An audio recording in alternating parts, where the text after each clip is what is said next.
আজকে জুম্মা যখন আমি পড়তাম গেছি, আমার 3 বছরের বাচ্চারে মসজিদে লইয়া গেছি, পাগড়ি টাগড়ি লাগাইয়া লইয়া গেছি। বাচ্চাদেরকে ধমক দিবেন না। কেন বলছি? এই বাচ্চা মসজিদে আসা মানে হলো সামনে আপনাদের মসজিদের মুসল্লি হবে, তার আগাম সংবাদ। ঠিক কিনা বলে? এই জন্য যারা প্রস্রাব করে না, এদেরকে আপনারা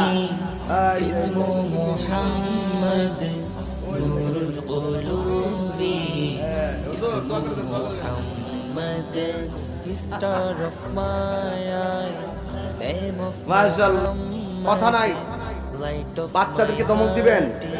এরা কথা বললে বলবেন যে বাবা কথা কয় না, কথা বলে আল্লাহ মারবো। বাড়িতে গিয়ে আস্তে আস্তে বুঝাইবেন, একদিন দেখবেন এরা মসজিদের মুসল্লি হয়ে গেছে।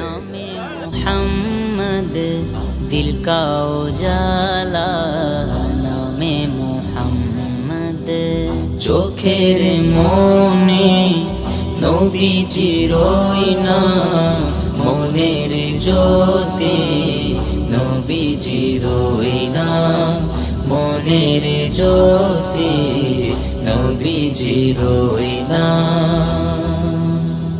يسأل مولا فيما قدمتا, when Allah ask me what have you brought here, पूछेगा मौला है लाया क्या क्या, पूछेगा मौला है लाया क्या क्या, बोलबे अल्लाह আনলে কি উপহার, বল